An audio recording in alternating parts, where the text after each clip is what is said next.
My name is Natasha Alexenko. I am a survivor of sexual assault, and I also founded my own organization, Natasha's Justice Project, which is dedicated to empowering survivors of sexual assault around the country by making sure we get their kids tested. As a college student in 1993, I was raped, robbed, and sodomized at gunpoint by an unknown assailant, and it was life-altering. I don't know what else to say. I mean, never found the man that raped me. It had been 9 years, and I had just assumed that we exhausted all leads, and I did a lot of self-blame. I said, maybe I didn't describe him correctly. Maybe I didn't work with law enforcement well enough. Maybe they didn't believe me. And it turns out that my rape kit just hadn't been tested. 9.5 years. It sat on a shelf collecting dust in New York City, along with 17,000 other rape kits. That number is really daunting when you think that each rape kit represents a human being whose body was a crime scene. Each rape kit is a person who went through a horrible crime, and of course, just like me, their family and friends were also affected by the crime. And of course, each rape kit contains a perpetrator who is likely going around and committing additional crimes. So in 2003, what we did was a John Doe indictment. So we were nearing the statute of limitations. So in order to stop the clock on the statute of limitations, I testified before the grand jury, and we did something called a John Doe indictment. And it really just stopped the clock on the statute so that we'd eventually, when we did find him, he would still be able to be charged for the crime.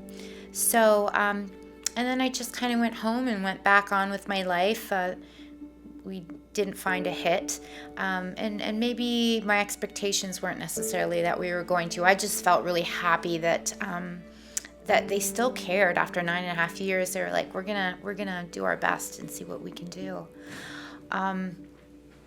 And then there was a day I will never forget, and that is finding a plainclothes detective waiting for me at my house, who very sheepishly walked up to me and said, you know that really bad thing that happened to you in 1993? And I was like, yep, like there's no pausing. And he said, well, you got to call the DA in Manhattan. She has some news for you. And so we had indeed found the man that raped me at gunpoint, and I think the most empowering moment was finding out his name, and it's Victor Rondon.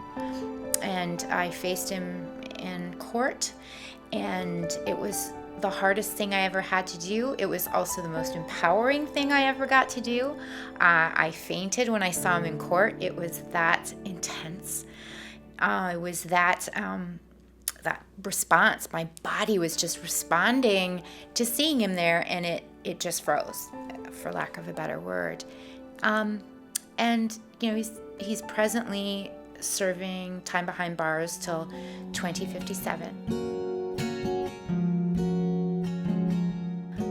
Everybody that was a part of the team that put Victor Rondon in jail team, the prosecutors, the detectives, the sexual assault nurse examiners, everybody, the jury in that trial, it just became such an important thing. And as aside from being a survivor, but as an American citizen, to see the system of justice work in that manner and to see kind of how all of the pieces connect with each other, it was just a really great feeling. And I just said, what can I do to make sure other women out there and men out there get the justice that I did? I don't want to be an anomaly. I don't want to be the only one. And the prosecutor in the Manhattan DA's office said to me, she said, well, if you could come forward as a sexual assault survivor, if you could share your story with others, that would be really helpful, because unfortunately the crime is so underreported.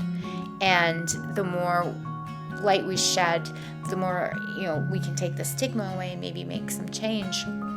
So I went back and thought about it for about 5 minutes. I said, I'll do it. And it was one of the best decisions I've made on a personal level, from a healing perspective, and I'm just so very grateful to be in the space, to be at a conference with these amazing people who are now my colleagues. I am just humbled and honored and grateful.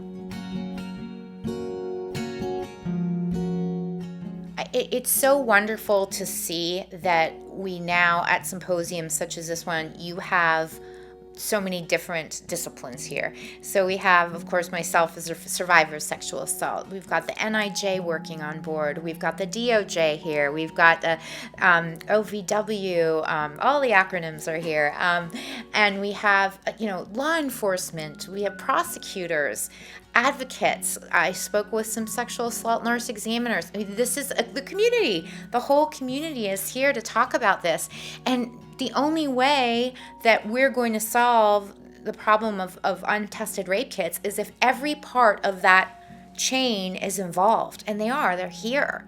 That's the way it has to work. It's as a team. Law enforcement has to work with the sexual assault nurse examiners, the advocates, the victim, the prosecutor's office. This team needs to be rich and diverse and come from different backgrounds and just be able to communicate openly and honestly with each other.